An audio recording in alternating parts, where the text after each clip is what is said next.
Assalamualaikum warahmatullahi wabarakatuh. Salam sejahtera buat kita semua. Berjumpa lagi dengan teacher dalam Study is Fun. Oke anak-anak, lanjutan materi kita kali ini masih dengan tema 1, subtema 1, pembelajaran 3. Tetap stay di channel ini dan perhatikan apa yang nanti teacher akan jelaskan. Anak-anakku sekalian di mana saja berada, khususnya kalian yang berada di rumah. Tujuan pembelajaran kita kali ini, yang pertama, kamu diharapkan dapat membedakan antara perkembangbiakan vegetatif alami dan perkembangbiakan vegetatif buatan. Dan yang kedua adalah kalian dapat menentukan ide pokok paragraf dalam teks suatu bacaan ataupun cerita. Seperti biasa, sebelum teacher memulai pembelajaran kali ini, baiknya kita menyanyi terlebih dahulu untuk menyemarakan suasana pembelajaran kita kali ini, sekaligus mengingat pembelajaran pada pertemuan kemarin. Oke?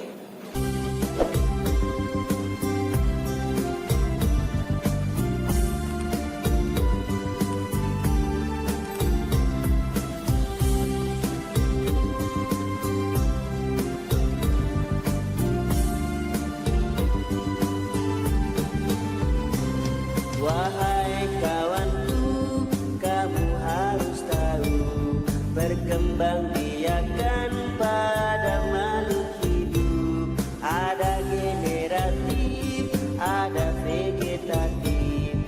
Kesemuanya menghasilkan tanaman baru. Proses perkawinan cara generatif, tanpa perkawinan cara vegetatif. Itu semua perkembangbiakan yang terjadi pada makhluk hidup.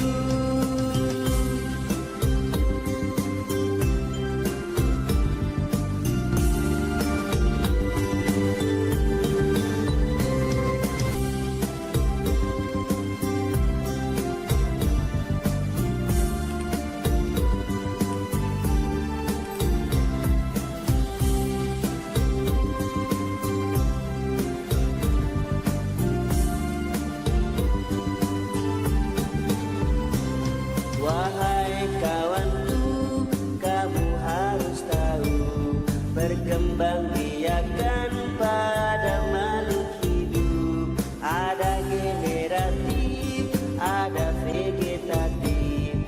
Kesemuanya menghasilkan tanaman baru. Proses perkawinan cara generatif, tanpa perkawinan cara vegetatif. Itu semua perkembangbiakan yang terjadi pada makhluk hidup.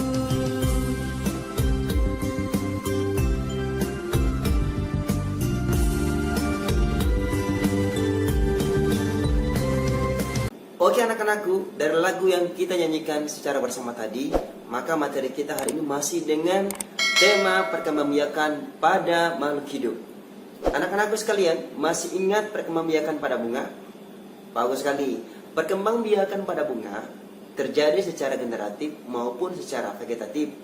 Secara generatif adalah melalui proses penyerbukan, yakni bertemunya serbuk sari dan kepala putik dalam satu bunga ataupun bunga yang lain menghasilkan tumbuhan baru. Paham anak-anakku? Anak-anakku, seperti yang teacher sudah jelaskan tadi, bahwa perkembangbiakan itu selain generatif, ada juga vegetatif. Nah, seperti apa perkembangbiakan vegetatif itu? Mari kita simak bersama. Perkembangbiakan vegetatif adalah perkembangbiakan yang terjadi tanpa melalui proses perkawinan ataupun penyerbukan. Individu yang dihasilkan dari perkembangbiakan vegetatif ini hampir sama sifatnya dengan induknya.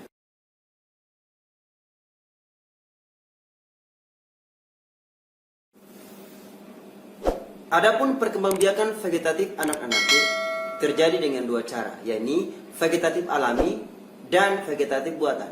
Vegetatif alami terjadi dengan cara yang pertama tunas, spora, gerage ataupun stolon, umbi, dan rizoma. Vegetatif buatan biasanya dilakukan dengan cara mencangkok, menyambung, stek dan merunduk. Nah, seperti apa perbedaan antara kedua perkembangbiakan ini? Kita akan bahas bersama-sama. Perkembangbiakan vegetatif alami yang pertama adalah tunas. Tunas tumbuh dari batang yang terdapat di dalam tanah. Tunas ini biasa terjadi pada tumbuhan pisang, tebu, dan bambu. Antara individu dan induknya hampir sama. Berikut adalah spora. Spora adalah inti sel yang berubah fungsi menjadi alat perkembangbiakan. Spora pada tumbuhan paku, contohnya pada tumbuhan paku, dibentuk dari daun. Pada bagian bawah daun terdapat titik-titik berwarna coklat yang disebut dengan spora. Jika spora itu jatuh ke tanah, maka dia akan tumbuh tumbuhan baru. Perkembangbiakan yang terjadi pada spora ini, contohnya pada tumbuhan lumut dan biasanya juga pada sarang burung. Berikut adalah geragi. Geragi atau stolon adalah batang yang tumbuh mendatar di permukaan tanah. Tumbuhan baru dimulai dengan kuncup ujung yang menyentuh tanah, kemudian membelok ke atas. Tumbuhan yang biasa terjadi perkembangbiakan geragi ini adalah stroberi dan rumput teki. Perkembangbiakan vegetatif alami selanjutnya adalah umbi. Umbi ini dibagi menjadi 3. Ada dengan cara umbi akar, kemudian umbi batang, dan umbi lapis. Umbi akar merupakan umbi yang terbentuk dari modifikasi akar. Akar yang membesar, hasil modifikasi tersebut berisi cadangan makanan. Ini biasanya terjadi pada tumbuhan wortel, singkong, dan lobak. Selanjutnya adalah umbi batang. Umbi batang adalah bagian batang yang tumbuh dan berkembang di dalam tanah, merupakan tempat cadangan makanan. Pada bagian umbi terdapat calon tunas yang berkembang tumbuh menjadi individu baru. Pada perkembangbiakan ini biasanya terjadi pada kentang dan ubi jalar. Berikutnya adalah umbi lapis. Umbi lapis adalah pelepah daun yang berlapis. Dan pada umbi lapis ini terjadi pada tumbuhan bawang merah, bawang putih, dan bawang bombay. Perkembangbiakan vegetatif alami yang terakhir adalah rizoma. Rizoma atau akar tinggal. Rizoma adalah batang tumbuhan yang tumbuhnya menjalar di bawah permukaan tanah dan dapat menghasilkan tunas dan akar baru pada ruas-ruasnya. Pada rizoma ini terjadi pada tumbuhan lengkuas, jahe, dan kunyit. Nah, itulah penjelasan tentang perkembangbiakan vegetatif alami. Nah, anak-anakku di mana saja berada, bagaimanakah dengan penjelasan tadi? Semoga kalian mengerti tentang perkembangbiakan vegetatif secara alami.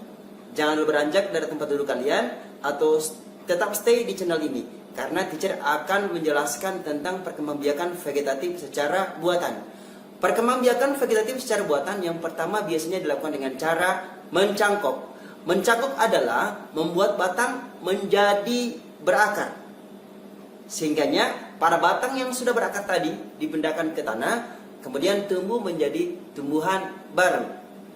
Kegunaan dari mencangkok ini yang pertama menghasilkan buah yang sangat banyak, sehingga banyak sekali para petani melakukan perkembangbiakan vegetatif buatan dengan cara mencangkok. Perkembangbiakan mencangkok ini biasanya dilakukan pada tumbuhan rambutan, mangga, dan jambu air. Perkembangbiakan vegetatif buatan yang selanjutnya adalah menempel atau okulasi. Menempel adalah cara menempelkan tunas muda pada batang tumbuhan dan induk lainnya. Perkembangbiakan dengan cara menempel ini biasanya dilakukan pada tumbuhan jeruk dan durian. Perkembangbiakan vegetatif buatan selanjutnya adalah dilakukan dengan cara menyambung. Menyambung adalah menggabungkan batang pohon bagian atas dan batang pohon bagian bawah dalam satu jenis tanaman. Perkembangbiakan ini biasanya dilakukan pada tanaman tomat dan terong. Perkembangbiakan vegetatif buatan selanjutnya adalah dengan cara stek. Stek adalah memperbanyak tumbuhan dengan menanam potongan bagian tumbuhan seperti akar, batang, ataupun daun ke dalam tanah. Contoh tumbuhan pada perkembangbiakan dengan cara stek ini adalah singkong dan bunga sepatu. Perkembangbiakan vegetatif secara buatan yang terakhir adalah dengan cara merunduk. Merunduk adalah proses perkembangbiakan vegetatif yang dilakukan pada tumbuhan bercabang panjang dengan merundukannya ke tanah. Contoh tumbuhan yang biasanya terjadi perkembangbiakan merunduk adalah stroberi dan bougainville. Oke anak-anak, itulah perkembangbiakan dengan cara vegetatif alami dan vegetatif buatan. Kalian harus tahu anak-anakku, tidak semua tanaman bisa hidup pada tempat yang sama. Pertumbuhan tanaman dipengaruhi oleh tempat hidupnya. Jenis tanamannya pun berbeda-beda di antara dataran tinggi dan dataran rendah. Dan kita harus tahu bahwa Indonesia merupakan negara kepulauan yang terletak di garis khatulistiwa. Indonesia memiliki dataran tinggi, dataran rendah, dan perairan. Nah anak-anakku sekalian, dari penjelasan teacher tadi, kita dapat menemukan ide pokok dalam suatu paragraf. Nah, seperti apa itu ide pokok? Ayo kita simak bersama. Ide pokok adalah gagasan utama dalam suatu paragraf. Ide pokok bisa terletak pada kalimat awal, kalimat tengah, dan kalimat dalam akhir paragraf. Jika kalimat utama berada pada kalimat awal paragraf, maka kalimat kedua dan seterusnya merupakan kalimat penjelas. Nah, kalian tahu yang bagaimana kalimat penjelas? Kalimat penjelas itu adalah kalimat yang mendukung kalimat utama dan seterusnya. Terus, jika kalimat utama berada pada akhir paragraf, maka kalimat terakhir berupa kesimpulan yang ditandai dengan kata jadi, sehingga, dan oleh karena itu. Oke adik-adik, apakah kalian sudah mengerti apa yang dimaksud dengan ide pokok paragraf? Nah, sekarang kita akan mencoba menemukan kalimat utama atau ide pokok yang ada pada sebuah paragraf. Perhatikan contoh teks berikut. Indonesia merupakan negara kepulauan yang terletak di garis khatulistiwa. Indonesia memiliki dataran tinggi, dataran rendah, dan perairan. Dataran rendah berada pada ketinggian 0 sampai 200 meter di atas permukaan laut. Tumbuhan yang hidup di sana pun seperti padi, palawija, dan tebu. Nah, sekarang kita akan temukan yang manakah kalimat utama pada paragraf ini. Nah, anak-anak, bagaimana? Apakah kalian sudah memiliki jawabannya atau sudah mempunyai jawabannya? Jika belum, mari kita akan jawab bersama. Dari paragraf yang ada, kita tentukan dulu kalimat utamanya. Seperti yang ada pada teks ini, kalimat utamanya berada pada awal paragraf. Pada awal paragraf. Mengapa dia berada pada awal paragraf? Karena pada akhir paragraf itu tidak ditandai dengan kata kesimpulan. Tidak ditandai dengan kalimat kesimpulan. Sehingganya kalimat utamanya berada pada awal paragraf. Bagus. Dan ide pokoknya adalah Indonesia merupakan negara kepulauan yang terletak di garis khatulistiwa. Indonesia merupakan negara kepulauan yang terletak di garis khatulistiwa. Nah, seperti itu ide pokoknya. Semoga jawaban teacher sama dengan jawaban kalian yang berada di rumah. Oke anak-anak, bagaimana dengan penjelasan teacher dari perkembangbiakan generatif dan vegetatif dan menemukan ide pokok? Semoga kalian semua mengerti. Sebelum teacher mengakhiri pembelajaran teacher hari ini, teacher akan bagikan link di bawah ini atau di deskripsi teacher nanti, dan kalian akan menjawab pertanyaan-pertanyaan yang ada pada link tersebut. Oke, sekian dan sampai jumpa lagi pada pertemuan selanjutnya. Tetap jaya, tetap semangat, tetap belajar dalam study is fun. Semoga kalian sehat selalu. Wabillahi taufiq wal hidayah. Wassalamualaikum warahmatullahi wabarakatuh. Dadah.